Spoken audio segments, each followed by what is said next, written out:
Tuhan, amin. Siapa yang merindukan firman Tuhan? Haleluya. Mari, saudara, ada sesuatu yang Tuhan taruh dalam hati saya, yang untuk saya bagikan pada saudara. Saya percaya, biarlah ini boleh menjadi berkat buat kita semua. Amin. Saudara, kita akan buka Yesaya 5. Boleh ditampilkan? Yesaya 5, ayat yang pertama sampai ayat yang ke-7. Saudara, saya terlebih dahulu akan Tuhan ingatkan saya tentang sebuah firman ini untuk kembali kita diingatkan oleh Tuhan. Ya, ini adalah bagian Tuhan.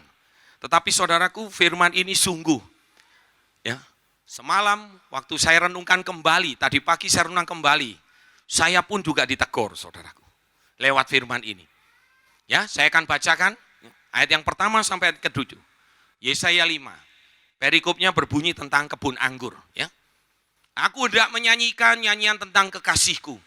Nyanyian kekasihku tentang kebun anggurnya. Kekasihku itu mempunyai kebun anggur di lereng bukit yang subur. Ayat yang kedua. Ia menyangkulnya dan membuang batu-batunya dan menanaminya dengan pokok anggur pilihan. Ia mendirikan sebuah menara jaga di tengah-tengahnya dan menggali lubang tempat memeras anggur. Lalu dinantinya supaya kebun itu menghasilkan apa, saudaraku?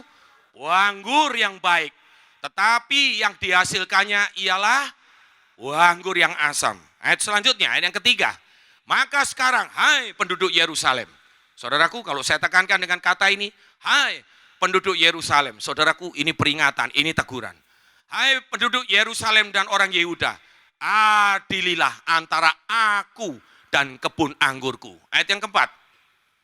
Apakah lagi, ya? Apatah lagi yang harus diperbuat untuk kebun anggurku itu yang belum kuperbuat kepadanya?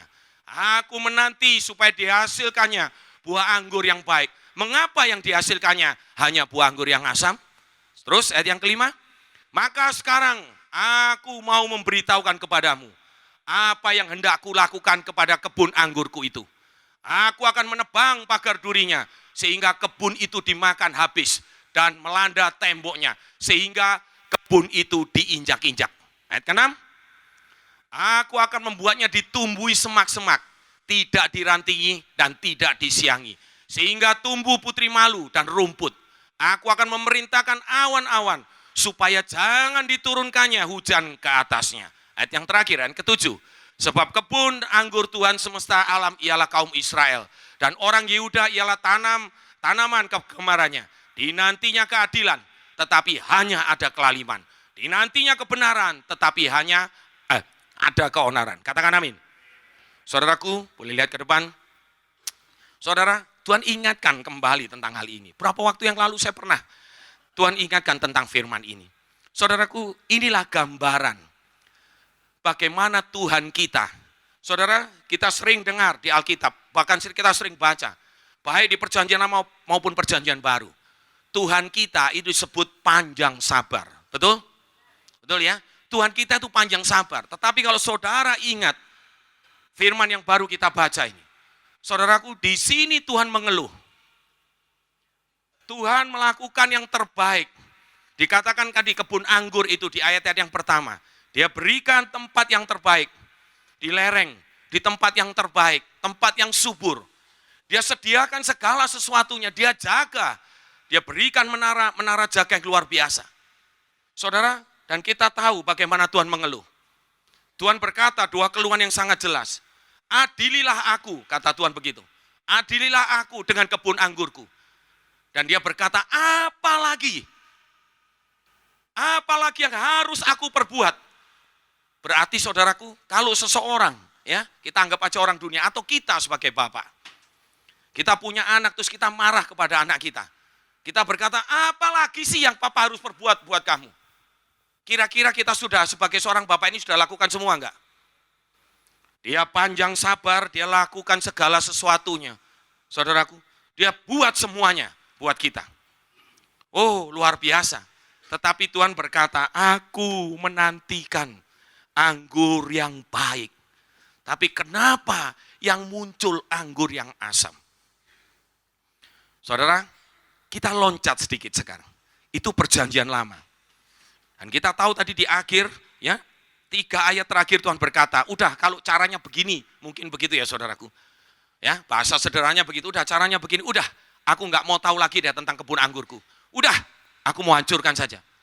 Rupanya Tuhan murka. Setuju saudara? Tuhan murka. Padahal Tuhan itu panjang sabar. Saudara bisa temukan banyak sekali ayat yang mengatakan itu. Tapi Tuhan murka. Karena Tuhan ya menantikan keadilan, yang ada cuman kelaliman. Yang menantikan saudaraku, ya, yang ada keonaran. Ya. Wow. Bayangkan. Nah sekarang saya mau loncat. Apa yang Tuhan nyatakan di perjanjian baru? Saudara ingat Yohanes 15? Ya, kita buka sedikit. Ya, kita buka sedikit. Yohanes 15, ya, tentang pokok anggur yang benar, supaya kita bisa melihat. Saudaraku, ada hal-hal yang menarik. Ini baru intermezzo ya, saudara. Ini depannya. Ya, tapi saya mau melihat, Tuhan rindu, ya. Saya mau melihat bahwa saudara mengerti dulu tentang hal ini. Yohanes 15 ayat yang pertama. Bisa ditampilkan? Ini tentang pokok anggur yang benar. Yesus berkata, akulah pokok anggur yang benar dan Bapakku lah pengusahanya. Saudara perhatikan baik-baik. Ya, saya stop di sini dulu biar ditampil di layar. Ya, saudara lihat.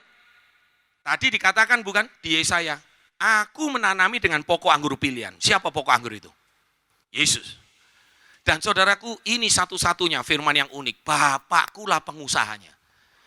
Saudaraku, tidak ada firman yang lain sepanjang Alkitab yang berkata bahwa Tuhan itu digambarkan, Allah Bapa kita digambarkan sebagai pengusaha. Cuman satu-satunya ayat ini. Ayat ini menggambarkan, betul bukan? Kalau kita kembali tadi ke Yesaya 5. Sebagai pengusaha, udah kita nggak usah basa-basi. Pengusaha itu pikirannya apa sih? Pasti untung, cuan, betul ya? Tetapi sebelum seorang pengusaha itu mendapat keuntungan, dia harus lakukan sesuatu tidak? Oh, dia harus punya modal, dia punya investasi. Kalau dia harus buat pabrik, mesinnya tentu yang terbaik, sesuai dengan kondisinya. Betul? Itu loh gambarannya. Pengusaha, Bapakku lah pengusaha. Terus ayat yang kedua. Perhatikan di sini. Perhatikan. Ayat yang kedua, saudara simak baik-baik. Setiap ranting padaku yang tidak berbuah diapakan? Artinya apa? Dibuang. Betul ya? Setuju enggak? Ya, saya bicara begini, saudara supaya nangkep. Wah, kok kesannya kejam dibuang. Ya, tapi tidak, lihat dulu. Setiap ranting padaku yang tidak berbuah dipotongnya. Setiap ranting yang berbuah dibersihkannya. Supaya ia lebih banyak berbuah. Betul? Pertanyaan saya tadi, balik ke Yesaya 5. Tadi, Yesaya 5. Saudaraku, jelas Tuhan katakan ini. Kalau enggak berbuah, potong, hilang. Kalau berbuah, nah saya sekarang maaf, timbul pikiran nakal. Saya baca ini, saya bertanya sama Tuhan. Tuhan tadi di Yesaya 5 Tuhan bilang bahwa saya mau minta anggur yang manis. Lah kalau sekarang ini dikatakan tadi enggak berbuah, tapi ini buahnya anggur yang asam. Saya tanya, dibuang enggak? Ayo saudara, saya coba mikir saudara. Karena firman Tuhan ini berkata sangat jelas, bukan di ayat yang kedua. Ranting yang tidak berbuah dipotong. Tapi saudaraku ini ternyata berbuah. Betul bukan? Berbuah, tapi buahnya bukan yang dikehendaki. Saudara, ini yang akan jadi poin pemberitaan firman Tuhan. Saudaraku, hari-hari ini, maaf, banyak orang-orang percaya. Artinya bukan orang yang di luar sana, orang di dalam sini. Orang yang ngakunya bahwa dia anak Tuhan. Dia percaya kepada Tuhan. Betul? Berarti kalau begitu dia malaikat. Atau saya lanjutkan, ayat yang ketiga dulu. Ayat yang ketiga dari tadi, Yohanes 15. Kamu memang sudah bersih karena firman yang telah kukatakan kepadamu. Ayat yang keempat, ya, tinggallah di dalam aku dan aku di dalam kamu. Sama seperti, dipertegas kembali, ranting tidak dapat berbuah dari dirinya sendiri kalau ia tidak tinggal pada pokok anggur. Ya, biar tampil aja. Ya, saya balik. Berarti saudaraku, kalau kita mengacu kepada ayat ini, ranting itu enggak dapat berbuah sendiri. Berarti kalau buah walaupun itu asam, melekat enggak dia sama Tuhan? Halo? Kira-kira nempel enggak sama Tuhan? Nempel enggak sama pokok anggur benar? Nempel. Sebab kalau dia nggak nempel, jelas. Kalau tidak melekat, tidak dapat berbuah sendiri. Betul nggak? Tapi kenapa? Pertanyaan saya sekarang timbul. Kenapa? Kalau jelas-jelas nempel, kenapa? Kok buahnya buah yang asam? Saudaraku, itu yang kita mau belajar hari ini, pagi ini. Amin. Saudara, banyak sekali, maaf kata. Saudara, maaf, saya bukan mau curhat atau apa. Sedikit aja pengalaman. Berapa waktu terakhir ini pun saya juga alami. Maaf saudaraku, kalau saya boleh ngomong, saya sebetulnya nggak bisa ngomong begitu. Kalau saya boleh sakit hati, yang menyakiti saya itu orang Kristen semua. Orang yang katanya, oh, waduh, gerejanya hebat, hebat. Bukan di sini saudara, di sana. Benar.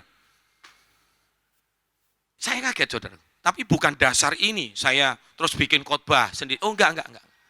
Maaf, saya kan enggak akan berani saudara lakukan itu. Saya berdoa kepada Tuhan. Tuhan tunjukkan hal ini. Ternyata betul. Saudaraku, hati-hati.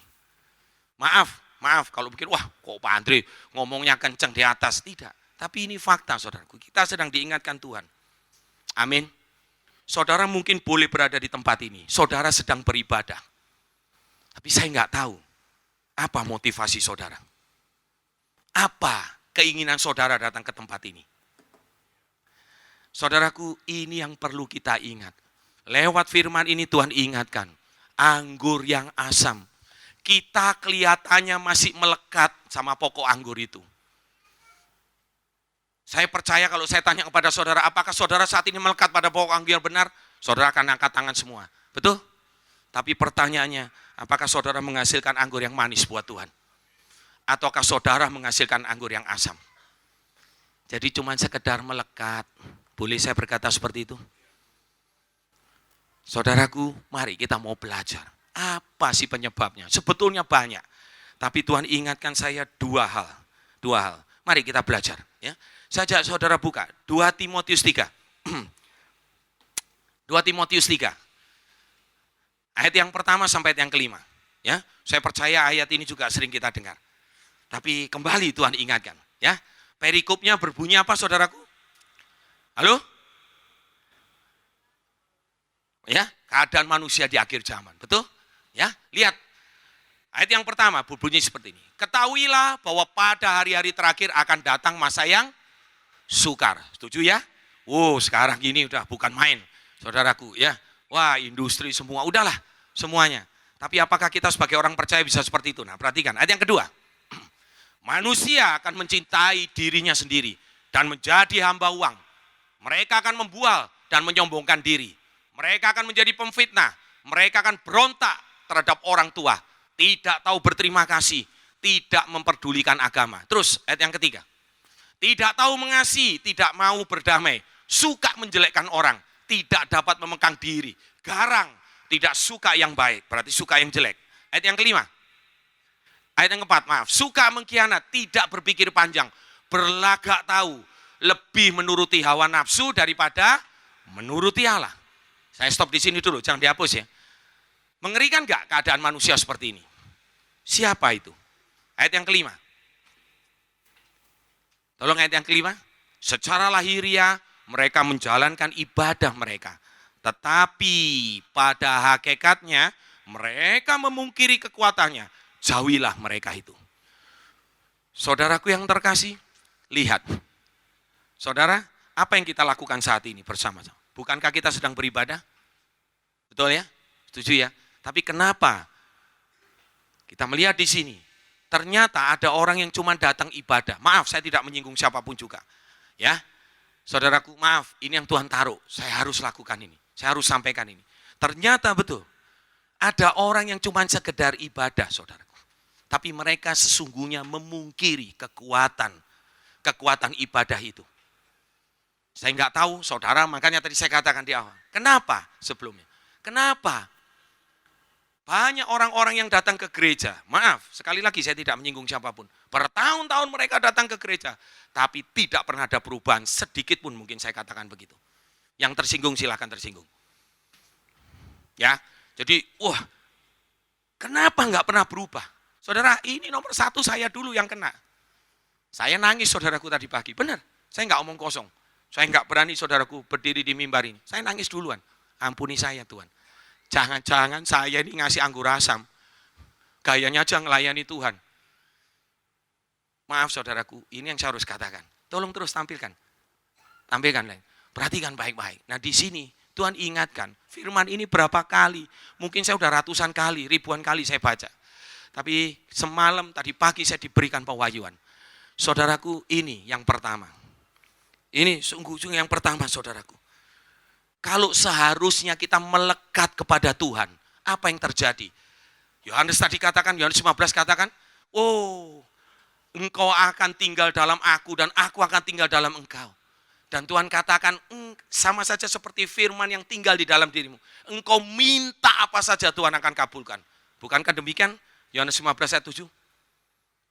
Saudaraku, tapi faktanya ternyata anggur asam. Bagaimana tetap melekat tapi hasilnya tidak sesuai. Nah saudaraku, ini kuncinya. Ternyata tidak semua kita mengerti sungguh-sungguh tentang hakikat dari ibadah, kekuatan ibadah ini. Nah saudaraku, kenapa kita bisa seperti itu? Tampilkan ayat yang kedua.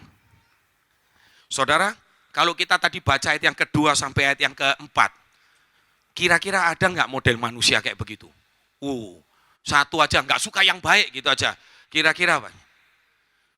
Sudah. Kalau satu orang punya bisa kondisinya begini semua saudaraku, seperti ini tadi, menjadi hamba uang, mereka membual, menyombongkan diri, mereka pemfitnah, mereka berontak terhadap orang tua, tidak tahu terima kasih, tidak peduli agama, tapi ibadah. Maaf, konyol bukan? Saudara perhatikan baik-baik, kembali tadi, ayat yang kedua, tolong. Nah saudaraku, saya baru dibuat ngeh. Satu perkara, saudara perhatikan, baca bersama-sama bagian yang pertama. Ya, bagian yang pertama sebelum kata dan. Baca dengan kuat. 2, 3. Manusia akan mencintai dirinya sendiri. Stop sampai di situ. Saudaraku, Tuhan ingatkan saya dengan jelas. Mungkin itu saya. Saya makanya langsung minta ampun. Saudaraku. Saudara, ternyata kalau saudara perhatikan sungguh-sungguh. Saudara, ini loh kunci awalnya. Kejatuhan manusia, kenapa dia bisa menghasilkan, walaupun dia kelihatannya melekat kepada Tuhan, atau sungguh melekat kepada Tuhan, tapi tidak, melekat pada Tuhan tapi enggak sungguh-sungguh. Apa yang menjadi hambatan? Bahwa aliran dari Kristus itu mengalir kepada kita.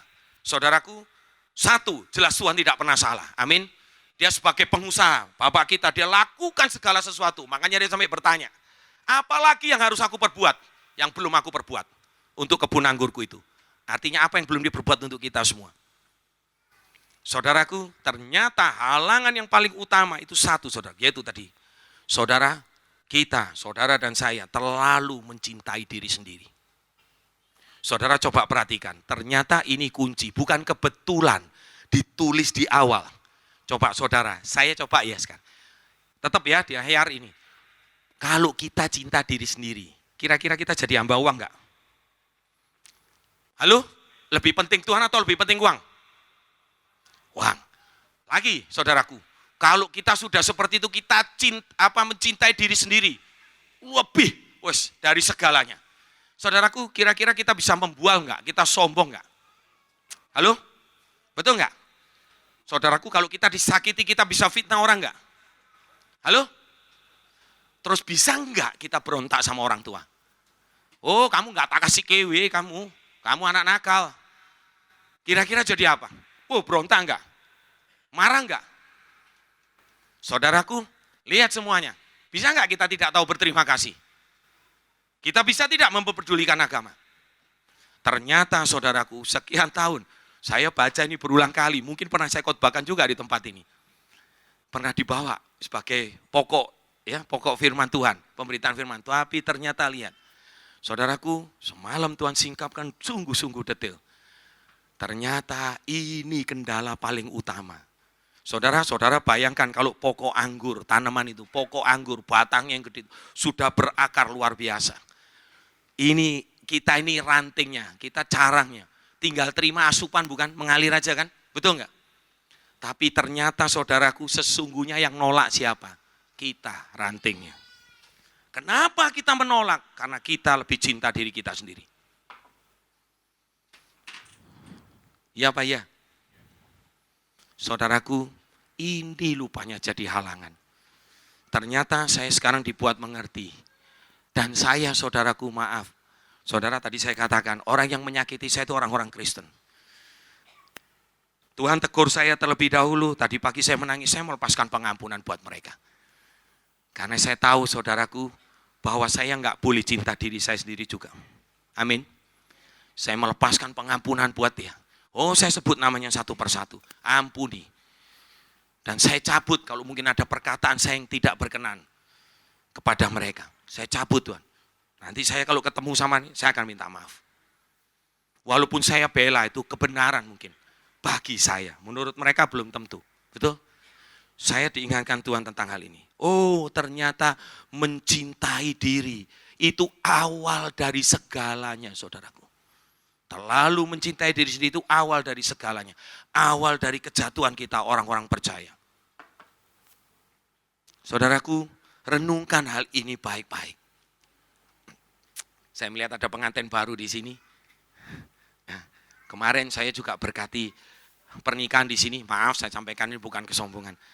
Tapi kemarin tadi pagi saya juga diingatkan, ya ini ada pengantin baru. Saya pikir sudah honeymoon ini. Ternyata ada di sini beribadah lagi. Ya Pak Goslin, Bu Melina. Ya, jadi kemarin pun saya juga ingatkan. Ternyata lihat saudara, laki-laki, suami ini harus mengasihi. Efesus 5 ayat 25 kalau enggak. Hai suami-suami, kasihlah istrimu. Oh, nomor 1 biasanya udah langsung, oh ya seperti dirimu sendiri. Oh enggak, bukan itu. Lebih dari dirimu sendiri. Buktinya apa? Dia mengasihi seperti Kristus mengasihi jemaatnya. Sampai rela menyerahkan nyawanya. Pertanyaannya, betul ya? Maaf ini. Bukan yang buka rahasia. Selalu saya tanya di sini. Sebelum diberkati. Ya. Yang sang suami ini, ya mempelai pria, kamu siap mati enggak buat pasangan kamu?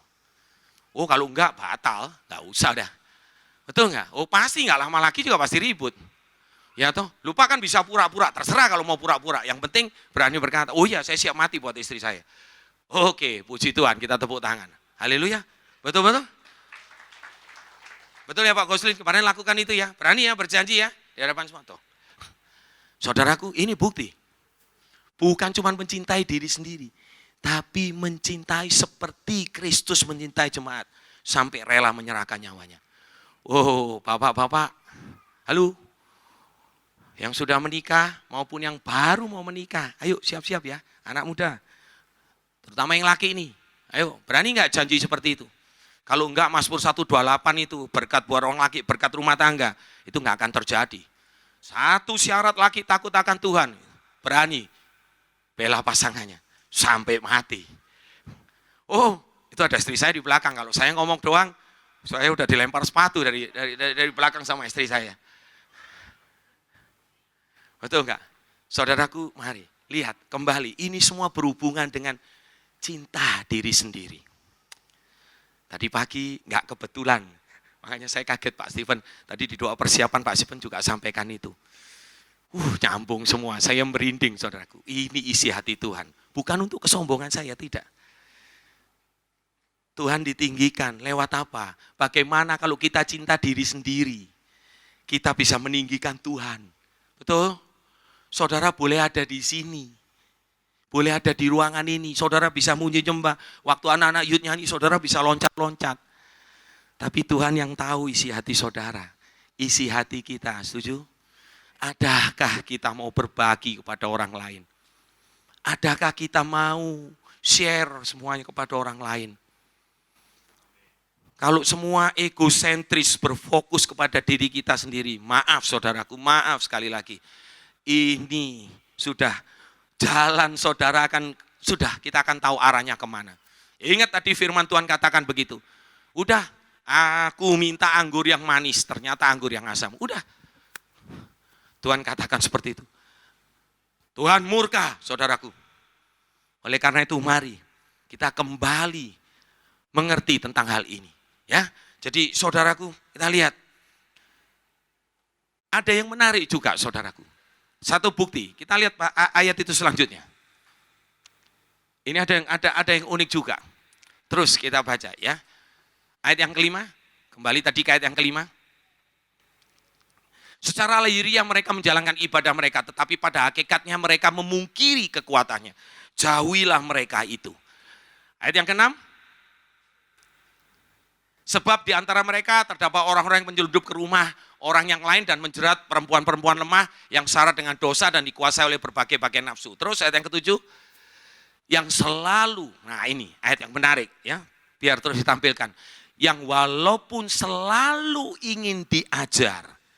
Kalau saya stop di situ menarik bukan? Selalu ingin diajar. Loh ini lagi loh saudaraku, bentuk satu kamuflase, ngerti ya bahasa ini ya? Topeng saudaraku. Orang ingin diajar, tapi namun tidak pernah dapat mengenal kebenaran. Siapa kebenaran itu? Nah itu tadi saudara. Kebenaran itu jelas Yesus Kristus yang telah menjadi Tuhan dan Juru Selamat kita. Katakan amin. Tapi kembali lihat saudara. Bayangkan nempel. Ya, kita ranting nempel. Harusnya sudah tinggal berbuah. Sudah jelas kan kalau nggak berbuah potong. Ya, kalau saudara baca lihat potong dikumpulkan ring dibakar, udah hilang. Tapi bayangkan, ini saudaraku tumbuh. Keluar buahnya. Berarti kan nempel dengan pokok anggur. Tapi nggak pernah dapat mengenal kebenaran. Terbukti bukan saudaraku? Lihat ini. Bayangkan saudara, dengan cuma satu hal yang sepele. Saudaraku, kadang-kadang kalau memang kita lihat mementingkan diri sendiri itu bagaimana sih? Saudara, kembali. Kalau kita bicara tahu, ya, oh baik dan buruk itu gampang. Betul saudaraku? Saudara bisa hindari, oh ini salah, ini buruk. Saudara bisa minggir. Tapi kalau saudara berkata, kita diperhadapkan sesuatu yang, oh benar, dan hampir-hampir benar. Saudaraku, itu tidak akan mudah. Makanya kita perlu Roh Kudus. Amin. Kita perlu Tuhan lewat Roh Kudusnya untuk pimpin kita. Untuk kita sungguh-sungguh mengenal. Bayangkan saudara ini cuma hal sepele. Kadang-kadang kan kita bingung, Pak, apakah kalau saya misalnya ambil contoh begini, Pak saya punya uang, saya mau pakai sendiri. Apakah itu saya mementingkan diri sendiri? Oh bisa beda tipis saudaraku, betul nggak? Loh ini hasil keringat saya sendiri. Kikirlah, pelitlah mungkin orang gitu. Apakah itu betul-betul saya sudah dikatakan bahwa kita menghasilkan anggur yang asam? Saudaraku, saya merenungkan hal ini baik-baik. Saya bisa katakan itu ya, tapi juga bisa kita katakan tidak. Karena sesuai mungkin ada kebutuhan apa yang kita perlukan. Tapi kalau kita melihat kembali tentang hal ini, saudaraku, lihat. Itu kan beda tipis sekali kan. Betul enggak? Tapi kembali kalau kita melihat apa yang Tuhan taruh pada saat kita sungguh-sungguh melekat kepada Dia. Saudaraku, saya percaya segala sesuatu yang Tuhan lakukan lewat kita. Ingat saudara, ada sebuah firman, ini jadi rema dalam hidup saya. Berulang kali firman ini Tuhan pakai untuk negor, untuk mengingatkan saya. Firman yang sederhana saudaraku. Tuhan berkata Tuhan tahu jumlah rambut di kepala kita. Saudara pernah hitung? Tentu enggak pernah, betul? Tapi Tuhan katakan sehelai rambut jatuh saja itu atas seizinku. Jadi peristiwa sekecil apapun pasti Tuhan turut campur. Sebetulnya saudaraku, ya, kalau kita sungguh-sungguh melekat, tidak ada kesempatan bagi kita untuk kita mementingkan diri sendiri. Tapi anehnya, firman Tuhan membuktikan seperti ini. Ternyata ada, dan ukurannya lewat ibadah. Maaf saudaraku, kalau saya boleh tanya ya, ini juga untuk diri saya sendiri dulu. Saya berani jawab karena saya mulai tadi pagi udah merenungkan. Kalau Tuhan bertanya, kepada saya maupun kepada saudara. Anda semua keluar dari tempat ini setelah ibadah ini. Saudara dapat sesuatu enggak? Saudara berani jawab? Ya, jawabannya tentu kepada Tuhan sendiri. Saudaraku, saya share kepada saudara jawaban saya. Oh, enggak selalu Tuhan saya dapat sesuatu. Oh, jujur saya katakan. Makanya saya khawatir. Maaf saudara, mungkin saudara sudah tuduh saya, wah saya nggak layak berdiri di sini. Karena saya masih menghasilkan anggur yang asam. Nggak apa-apa deh. Tapi satu saudaraku, ini jadi pengingat juga buat saya. Juga buat saudara semua. Amin. Apakah betul kita sudah menghasilkan anggur yang manis, saudara? Saudaraku, renungkan ini baik-baik. Amin. Ya, saudaraku, jadi kembali, ya. Saya berfokus kepada ini, mementingkan diri sendiri. Lihat ayat selanjutnya. Lihat ayat selanjutnya. Boleh tampil ayat yang ke-6? Sorry. Nah, ayat yang ke-8, maaf. Sama seperti Yanes dan Yambres menentang Musa, demikian juga mereka menentang kebenaran. Akal mereka, bobrok, dan iman mereka tidak tahan uji. Saudara, ya kita semua punya handphone, paling gampang kan saudara, searching. Siapa sih Yanes dan Yambres itu? Penasaran saya. Siapa Yanes dan Yambres? Saya cek di Alkitab, saya buka, ya saya searching dari handphone nggak ketemu. Saya cek di pendalaman Alkitab itu, saya cek nggak ada nama ini. Sudah saudaraku, paling gampang. Ya saudara, kita punya tahu satu, Mbah Google ini. Ya. Google itu paling gampang. Saya ketik Yanes dan Yambres, keluar saudaraku. Ternyata saudaraku, Yanes dan Yambres ini memang betul. Saudara kalau cari di Alkitab tidak pernah ada. Tidak pernah ada. Cuman ada jejaknya saudaraku. Ternyata Yanes dan Yambres ini adalah dua tukang sihir. Waktu Musa meyakinkan Firaun. Pada saat itu ingat saudara, ya ada di Keluaran kalau nggak salah, di Keluaran 7 ayat 11, 13, 22 itu. Ingat saudaraku, waktu Musa dan Harun datang menghadap Firaun, mengingatkan dilempar tongkat Musa jadi ular. Ternyata Firaun pun juga nggak kalah hebat, dia panggil ahli-ahli sihir itu. Nah, dua orang ahli sihir itu lakukan hal yang sama. Dilempar tongkatnya jadi ular. Kasarnya, gue juga bisa, dia bilang begitu.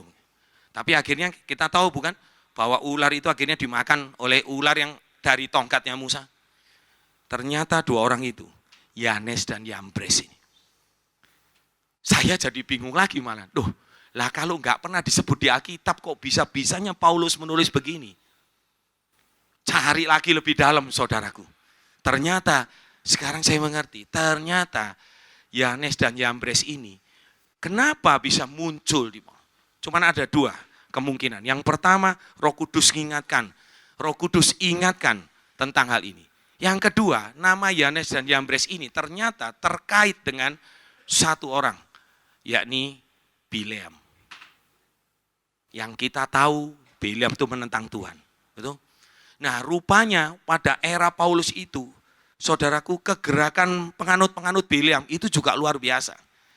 Yang saya mau tekankan kepada saudara, saudara lihat, Paulus memberi contoh sangat jelas, bahwa dengan mementingkan diri sendiri, kita bisa saudaraku kebawa akan menjadi seperti Yanes dan Yambres ini.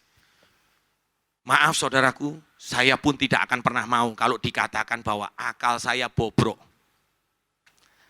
Maaf ya saudara, kalau udah ngomong orang bobrok itu, saya ambil ngomong aja lah, mobil bobrok itu rasanya kalau kita bawa ke bengkel, mungkin tukang bengkelnya udah bilang kagak deh, saya nggak mau perbaikin. Betul nggak? Loh benar nggak kata bobrok itu?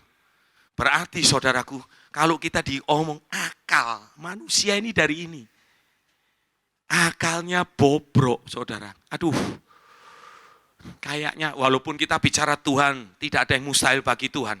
Tapi kalau kita ngomong akal, kita sudah bobrok. Saudaraku, ngeri. Sulit diperbaiki. Nah ini loh yang saya mau gambarkan rentangnya. Baru dari cuman mementingkan diri sendiri. Sedikit aja, kecil. Tapi ternyata ujungnya saudaraku, menjadi seperti ini. Akal mereka bobrok dan iman mereka tidak tahan uji. Saudaraku, dua perpaduan ini sudah jadi apa saudara? Saya percaya keselamatan pun kita akan jual. Kita akan jadi orang murtad. Padahal saudaraku ke depan tekanan tidak akan semakin baik. Ingat tadi ayat yang pertama, Hari-hari terakhir akan tiba masa yang sulit, sukar. Bisnis semakin sukar, segala sesuatu semakin sukar. Saudaraku, pilihan di tangan saudara dan saya. Kita mau bagaimana?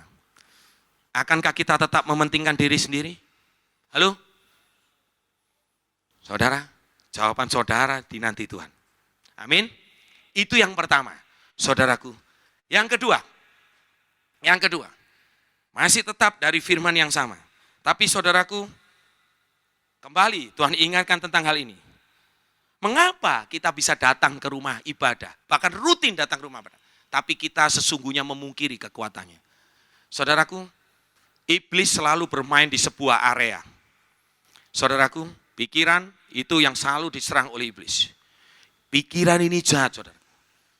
Tuhan ingatkan akan pengalaman saya. Kita buka firman Tuhan. 1 Yohanes 1.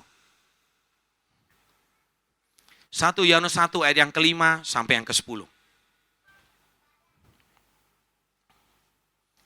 Ya, ayat yang ke-5 saya akan bacakan.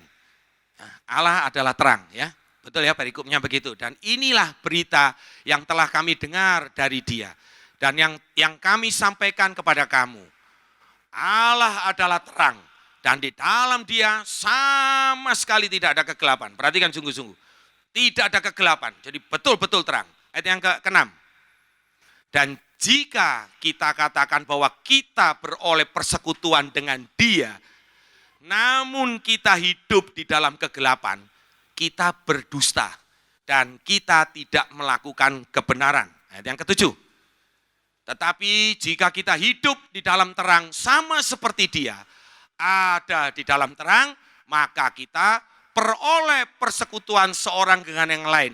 Dan darah Yesus anaknya itu menyucikan kita daripada segala dosa. Ayat yang ke-8. Dan jika kita berkata bahwa kita tidak berdosa, maka kita menipu diri kita sendiri dan kebenaran tidak ada di dalam kita. Ayat yang ke-9. Ini yang jadi kunci. Yuk kita baca bersama. 2, 3.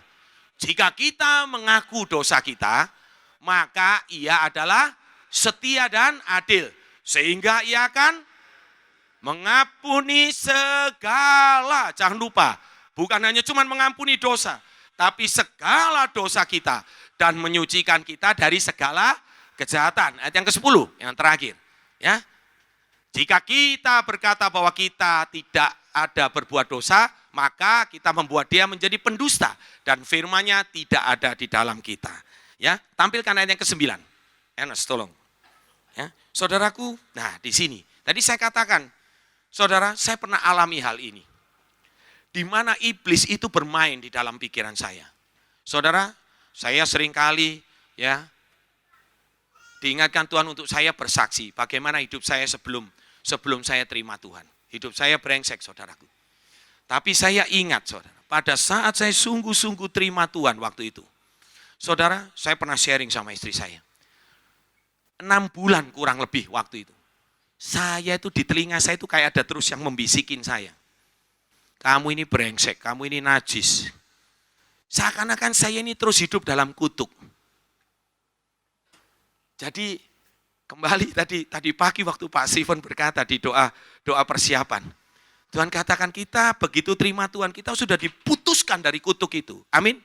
Kita udah putus, sudah gak ada lagi jejaknya. Tapi saudaraku lihat, iblis bermain terus di area itu. Kamu najis, kamu nggak bisa, kamu nggak mampu, kamu ini siapa toh, kamu ini kotor, itu terus ada di telinga saya. Seakan-akan saya sudah berpindah ke terang, tapi iblis itu tidak rela, terus geret saya untuk masuk kembali ke kegelapan. Saudaraku, banyak peristiwa, tapi yang paling mengerikan menurut saya, itu saya tiap malam rasanya kayak ada yang bisikin di saya. Jadi setengah sadar tidur itu terus ada yang bisikin saya. Andre, kamu tidak layak. Andre, kamu najis. Andre, kamu seperti benar, saudara. Itu yang terjadi.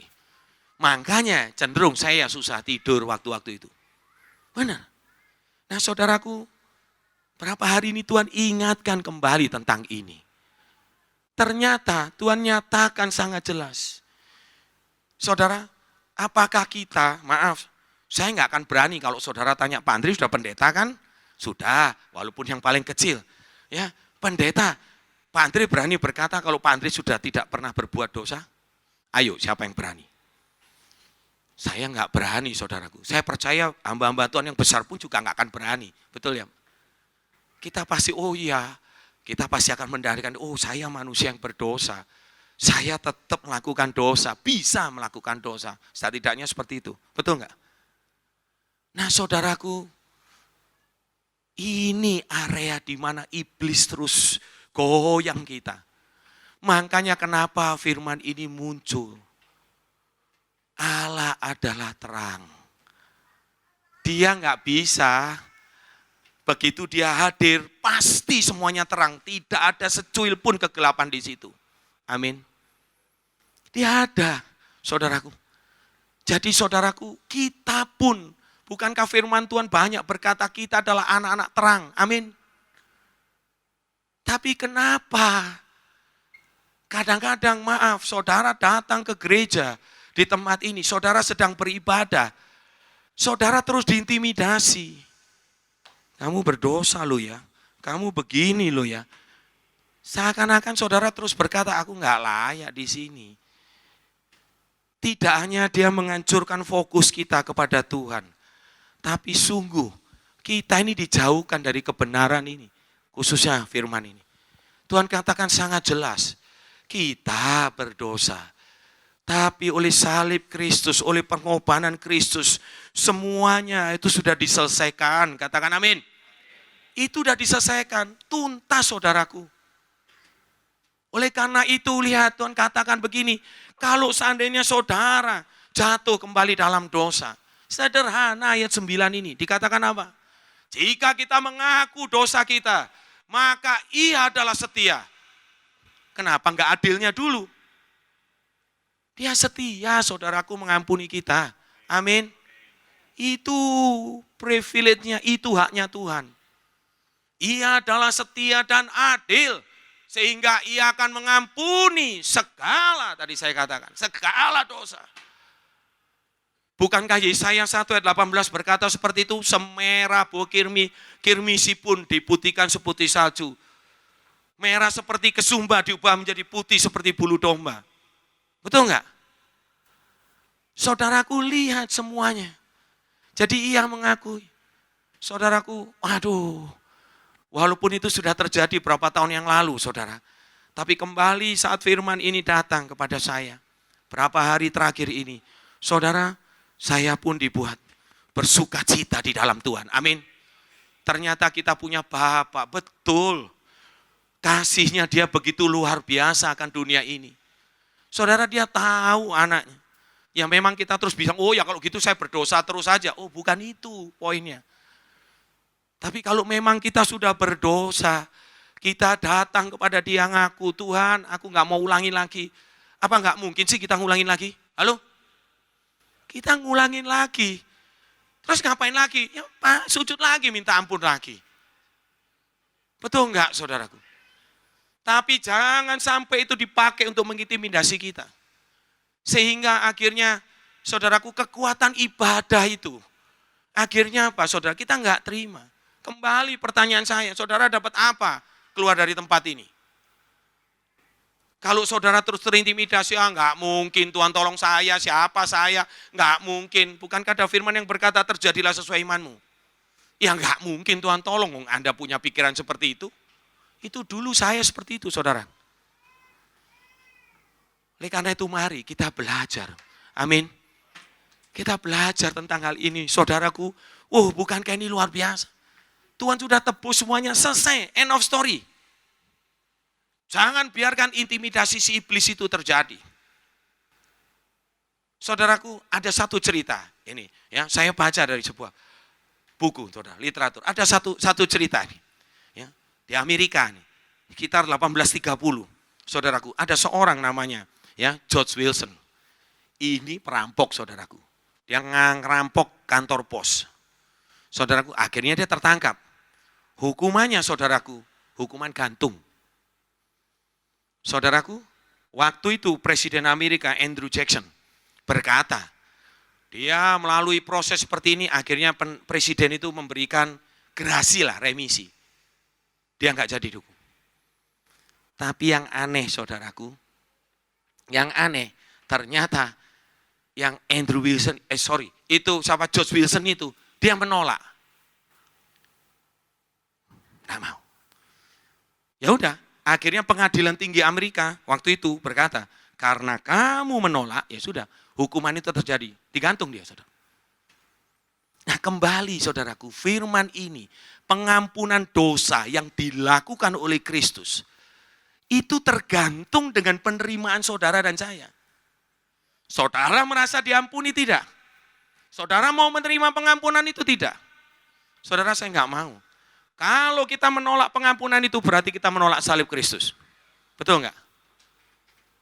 Sederhana saudaraku. Mungkin saudara ini bukan hal yang baru. Tapi saudara seringkali kita lupa.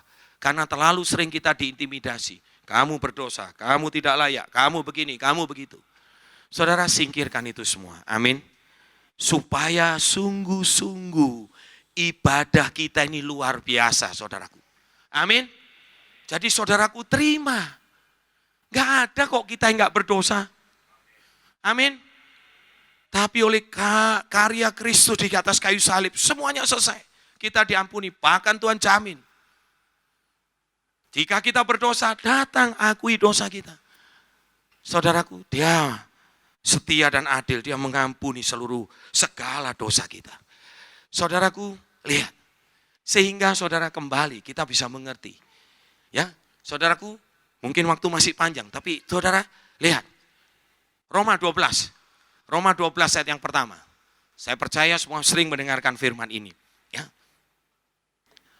Nah, saudara, karena itu saudara-saudara demi kemurahan Allah aku menasihatkan kamu. Supaya kamu mempersembahkan tubuhmu. Sebagai persembahan yang kudus, yang hidup, yang kudus dan yang berkenan kepada Allah. Itu adalah apa saudara? Ibadahmu yang sejati. Halo? Saudara, saya coba cross check. Ya, di Alkitab yang terjemahan sama semua tubuh saudaraku. Fisik. Nah, lihat saudaraku. Bukankah tadi benar? Kalau kita tadi diingatkan oleh Tuhan, jangan mementingkan diri sendiri. Jangan mengasihi diri sendiri. Lebih dari sana. Lihat saudaraku. Ternyata yang dirindukan oleh Tuhan adalah kita mempersembahkan tubuh. Tubuh yang bagaimana? Saudaraku, yang tidak mementingkan diri sendiri. Yang tidak Tuhan mengasihi lebih diri kita sendiri. Amin saudaraku. Tidak mencintai diri kita sendiri. Dan itu akan menjadi persembahan yang sungguh hidup. Persembahan yang kudus. Dan yang berkenan kepada Allah. Saudaraku, itulah ibadah sejati kita. Amin. Saudara mau lakukan ini? Amin. Saudara awali dulu. Cek diri saudara. Apakah kita masuk dalam bilangan yang menghasilkan anggur yang asam? Mulai dari ibadah kita. Pulang saudara dari tempat ini, saudara cek. Dan saudaraku, kalau saudara temukan, saudara mendapatkan sesuatu, Tuhan sedang bekerja dalam hidup saudara. Amin. Saudara kembali. Ya, kembali lakukan itu terus dari minggu ke minggu. Saudara, saya berani pastikan, saya bukan Tuhan. Tapi saya berani pastikan hidup saudara akan diberkati. Hidup saudara akan diubahkan oleh Tuhan. Amin. Nah saudaraku, mari kita lakukan ini sama-sama. Saudara, saya diingatkan kembali. Tadi Pak Steven juga diingatkan. Sebagai gembala, saudara kita diingatkan. Kita punya tugas. Atau punya, saya katakan, tanggung jawab. Sampai akhir minggu, sampai akhir tahun ini, kita harus selamatkan jiwa. Amin. Setidaknya satu orang kita selamatkan. Perkenalkan Kristus kepada mereka. Sekali lagi, saya tarik ke belakang. Kalau kita terlalu mencintai diri kita sendiri, bisa kita mikirkan orang lain. Tentu tidak. Lakukan itu saudaraku. Yang kedua, kita mau persembahkan hal-hal yang buruk. Ya, kepada Tuhan. Saudaraku, mari kita lakukan. Akuin dosa kita.